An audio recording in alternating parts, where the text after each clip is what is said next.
Someone is getting fired. Someone's losing their job.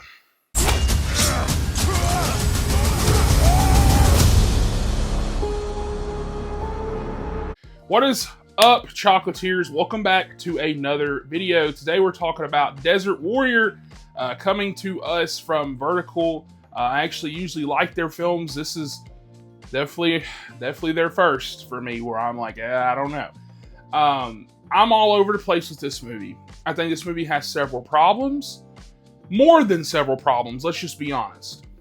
But I do think that it's got some good out there. It's just literally a diamond in the rough. You got to get past all that bull crap to get to that diamond. Now, let's go and start with the plot. So the plot is, you basically have Anthony Mackie, who is an unnamed character. I believe at the end of the film they show his name, but once again it's like unnamed. Like once again, like his name's not like John Smith or something like that. Like he's like the Traveler or something like that, right? So still unnamed. And he is kind of like this outcast, whatever, this and that, blah, blah. He's faking an accent. It's not the best accent, but we'll digress on that because you don't get to hear it that much. That's into my complaints. So anyways, Anthony Mackie helps out these refugees. It's this princess and this king who used to be a king or whatever. They're on the run because Ben Kingsley is playing the Emperor Kisra II. And by the way, this is in like Arabia. This is like Arabian land, so imagine like Aladdin, okay? And so this is going on, and he basically wants to get every single female, everyone. He's greedy. He wants them all to himself as concubines. So imagine like Mad Max.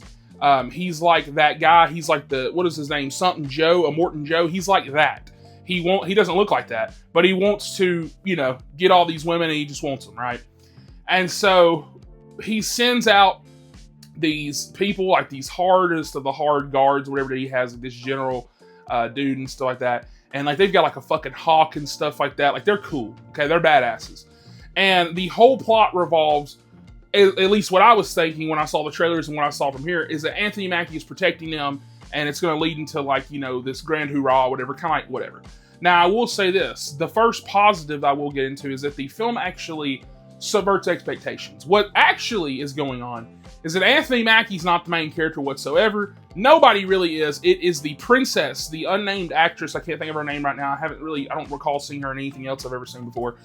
She does a really great job. She has a great performance.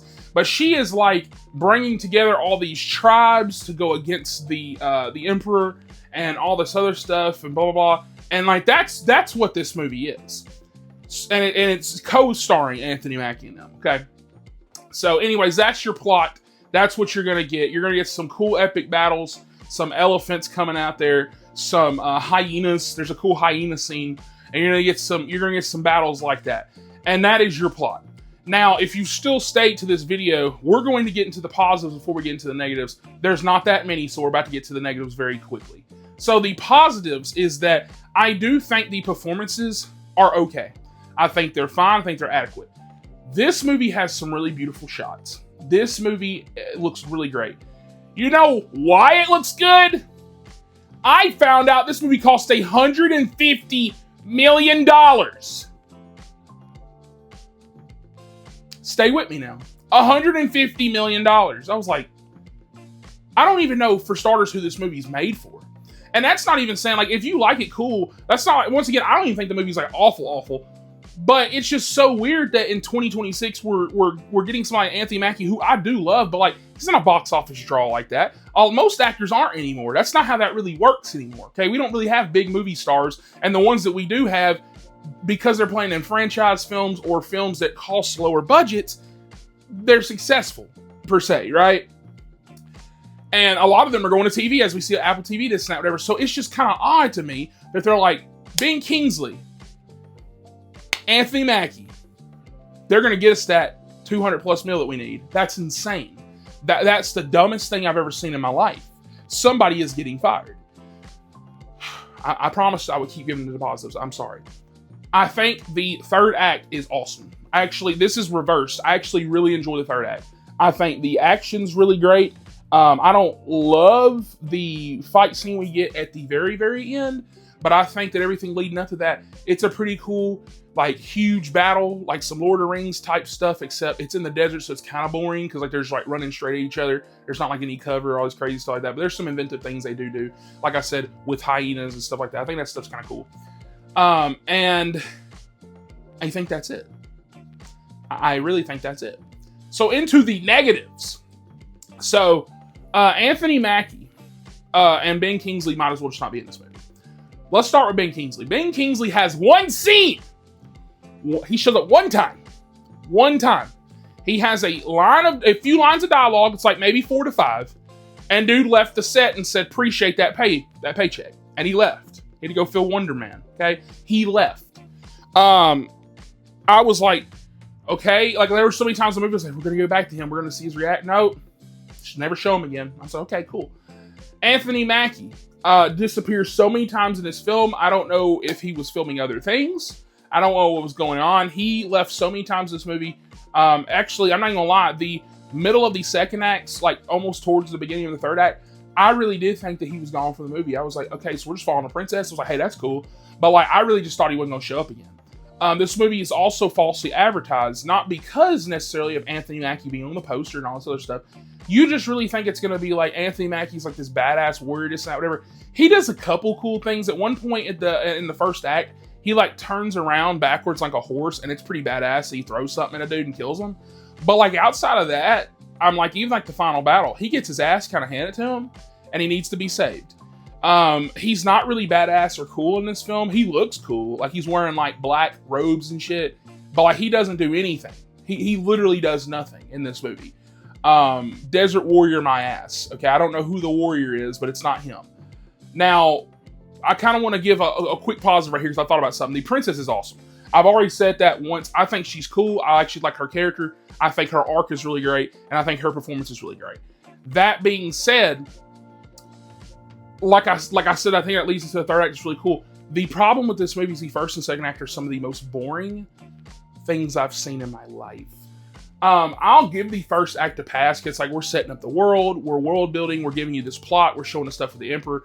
Okay, I'm fine with that. This movie is 2 hours, and I can't remember. I think it's 5 minutes or it's 15 minutes. I can't remember if there's a 1 in front of that. Any other way, it feels like it's 3.5. It feels like it's 3.5 hours. I watched Michael on Wednesday. That review's also up as well. Go check that out. Michael was 2.5 hours, like 2:15 or something like that, almost 2.5. And it did not remotely even feel close as long as this. I think this movie's shorter, and it felt like it was an extra hour longer. Because the final battle goes on for maybe like 30-something minutes, and you're basically just waiting. The rest of this is just like dialogue that's just kind of poorly paced, things that we might could have cut from here, long drawn-out scenes. Also, I talked about beautiful vista shots and all this other stuff. Yes, it does look good. Until it's at nighttime. Now, I'm going to say something, and I feel like I can say it because I am a black man.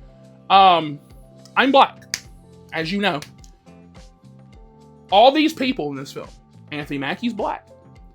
We have dark-skinned people. We have Arabian people. Maybe at nighttime, maybe we should have better direction. I swear to God, I couldn't see shit.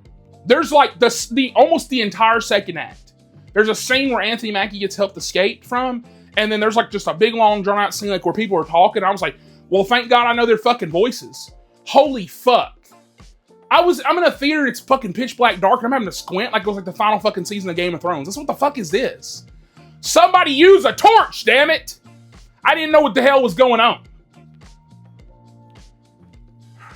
It pisses me off, because I try my best to be like, hey, movies are subjective. I try not to be a hater. There are things clearly to dislike about a movie, but even like movies, I'll be like, oh, it's a 4 out of 10. I just hate to be just overtly negative like this, but there's really not a whole lot to like about this film. If you're going for Anthony Mackie, you don't really get to see him a whole lot. Then the parts that you do see him, he's not doing anything badass. You do really have a really cool, I will say that, you got great music. I actually did like the music. You've got a great crescendo leading into the third act. You've got some really great, lore building, stuff like that, whatever. But like I said, you don't get payoffs with the king. Even like that, you get writing. They just tell you what happened. I'm like, oh gosh. Like you get stuff like that.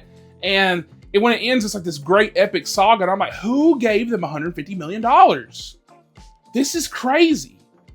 This is insane. Even like that, I'll throw this out here too. And I'm just throwing this out here. I'm not taking off necessarily for that. I had nothing. I felt nothing for any of these characters. The only person, weirdly enough, I had feeling for was I can't think of his name. He played in District 9. That guy. He's a very good actor, but once again, people like me might fucking always forget his name. He's a great actor. And he is basically the villain. He's like the general that's getting led into battle, this and that. And I actually felt more for him than I did anybody else. And I know people probably be like, well, why did you feel No, I felt for the villain because he technically wasn't a villain. There is the scene that Ben Kingsley's in. You actually get more resonation and more, you get more from his character than you do Anthony Mackie's, than you do the princesses, than you do anybody else's. And basically what's happening is that you learn, and this is, I guess, spoilers, but you learn that he lives near the Black Sea. And he really, I guess, probably wants to get home to his family, whatever it is. He just wants to go home. Almost like a gladiator situation. He's like, I just want to go home. It's like my last wish or whatever. And the emperor's just like, no, you can't go home till you bring me this woman. And so you can tell he's really like, I don't necessarily want to do this, but I can't go home. And so I was just like, damn, that sucks for you. And so like in the movie, when he gets his ass beat, like when the final act happens, I'm just like, I feel bad for you because this sucks. You just wanted to go home. You didn't even want to do half this shit. And that's awful. Meanwhile, Anthony Mackie and him, I'm just like, I don't care about your characters whatsoever. And then when the movie gets like really good, because like I said, the third act's really good, they start leading off into something that they can really get great to where I'm like, okay, I'll ignore the first and second act. Give me a fourth act, an epilogue. They go, here's writing. They don't show anything. At that point, I would have watched another 15 minutes, maybe 20. Like, that's crazy. But anyways, I'm very disappointed in this film. I don't think it's anything like that you have to go out there and see. But I will say this, though, as a critical person, like as somebody that I'm trying to be fair as a reviewer, I don't think it's bad. Like, I do think it's watchable. It's not the dialogue's bad. It's not design. It just has a lot of problems. With that, I still think I would give this a 4 out of 10. Actually, we'll bump it to 4.5 because there are some things out there where I'm like, okay, I like this, not whatever.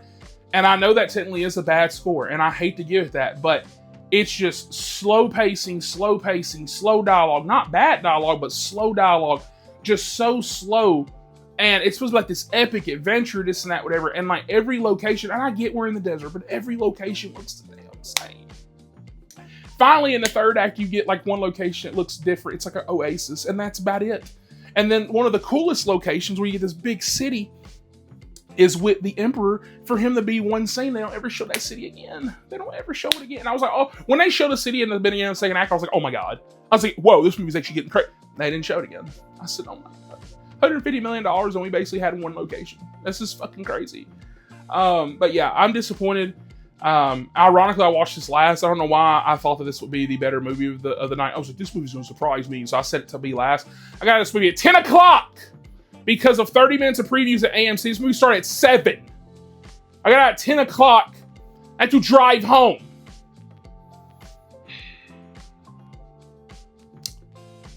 Anyways, I just want to thank my Patreon producers for supporting the channel. If you want to do so as well, there is a YouTube join button, or you can hit the link down in the description to join the Patreon. And if you can't, you ain't getting a bucks to toss my way, that's completely fine. Like, subscribe, that stuff is free, helps the algorithm. But if you do hit the join button or do any other stuff, you'll get movie vlogs, extra content, spoiler reviews. I might make a spoiler review on this movie and just fully deep dive it. I don't know. We're debating. I don't know if I want to talk about this movie anymore. But you'll get extra content like that, though. So I feel like it is kind of worth it. But anyways, with that, thank you guys for watching. Like, subscribe for more, and I'll catch you guys on the next one. Favorite neighbors, but they are good fighters. How do you beat an empire?